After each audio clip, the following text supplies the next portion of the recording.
Bonjour à tous, c'est Sébastien de l'équipe Teach Easy qui vous parle. Dans cette nouvelle vidéo, je vais vous montrer comment vous pouvez, avec Teach Easy, configurer le déblocage des leçons de vos apprenants. Alors qu'est-ce que ça veut dire? Ça veut dire que d'une part, vous pouvez imposer une lecture ordonnée des leçons et d'autre part, vous pouvez également gérer des délais d'accès à chacune de vos leçons. Alors on va regarder dans le détail comment ça fonctionne. Je me rends dans ma formation. Et donc la première chose que vous pouvez faire, c'est directement dans l'onglet Contenu, aller imposer la lecture ordonnée. Qu'est-ce que ça veut dire? Ça veut dire que l'apprenant devra obligatoirement lire et terminer la leçon numéro 1 avant d'avoir accès à la leçon numéro 2. Et ainsi de suite. Il n'aura pas accès à la leçon numéro 3 tant qu'il n'aura pas finalisé la leçon numéro 2, etc.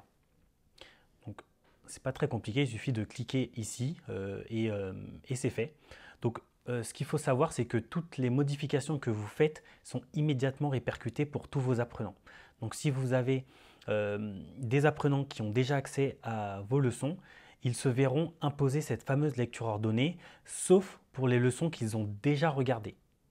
Même s'ils ne les ont pas terminées, s'ils ont déjà regardé une leçon, on estime qu'on va continuer à leur donner accès. Mais en tout cas, pour toutes les nouvelles personnes qui s'inscrivent à votre formation, ils auront bien cette lecture ordonnée qui va se mettre en place dès la première leçon. La deuxième chose, c'est donc d'aller configurer les délais d'accès à vos leçons. Alors qu'est-ce que ça veut dire? On va aller regarder au niveau du petit icône de calendrier qui se trouve ici et donc le fameux bouton modifier le délai d'accès. Si je clique dessus, je me rends compte que je peux proposer cette leçon immédiatement après l'inscription de l'apprenant ou alors après un délai de 1 jour après son inscription. C'est vraiment à partir de la date et heure d'inscription que ces délais vont avoir un impact. Et enfin, je peux également aussi décider d'avoir une diffusion à date et heure fixe. Alors ça peut être assez intéressant si par exemple vous faites un lancement ou si vous avez une session de formation avec différentes personnes, différents apprenants que vous avez ajoutés régulièrement les jours d'avant, et ben, ils pourraient avoir accès tous en même temps aux leçons. Alors pour cet exemple, je vais partir du principe que la leçon est accessible 10 jours après l'inscription de l'apprenant. Voilà. Maintenant, il y a une chose qui peut être aussi intéressante, c'est si vous voulez gérer ça directement au niveau de votre chapitre plutôt que de le faire leçon par leçon, c'est tout à fait possible. Donc je vais aller directement au niveau de mon chapitre, je vais dire que je veux donner accès à ce chapitre-là 10 jours après l'inscription de l'apprenant.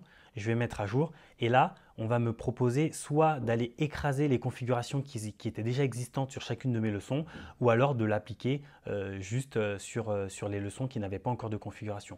Donc moi, je vais bien dire que je veux aller finalement écraser tout ce qui était existant et donc j'ai bien toutes les leçons de ce chapitre qui vont être accessibles 10 jours après l'inscription de l'apprenant.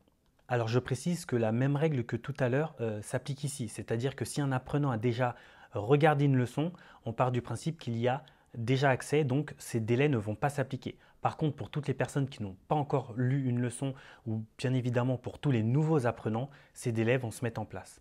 Alors regardons maintenant ce qui se passe sur la plateforme de l'apprenant. Pour ce faire, je vais tout simplement me rendre sur une plateforme déjà existante.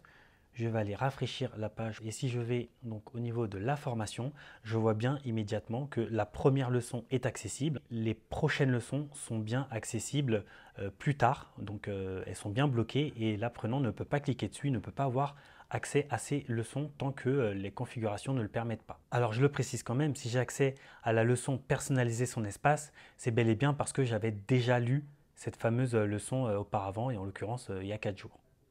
Pour preuve, en tant que formateur, je peux me connecter à la plateforme. Je peux aller visualiser l'apprenant ici. Et sur cette page, je peux visualiser que l'apprenant a déjà passé 6 minutes 12 sur la première leçon, ce qui explique qu'il a toujours accès à cette fameuse leçon. Alors ces configurations vont avoir un vrai intérêt pédagogique. Pour ce qui est d'imposer la lecture ordonnée, l'apprenant ne pourra pas visualiser la fin de la formation avant d'avoir réellement appris tout ce qu'il doit apprendre au début déjà de la formation. D'accord? Donc ça, c'est une première chose qui est assez intéressante. Et surtout, au niveau de la configuration des délais, ça va permettre tout simplement que les apprenants prennent du recul, prennent le temps d'assimiler ce qu'ils ont appris et finalement qu'ils ne consomment pas votre formation comme ils regarderaient une série sur Netflix. Voilà, c'est tout pour moi. On se retrouve très vite pour de nouveaux tutos sur l'utilisation de Teach Easy.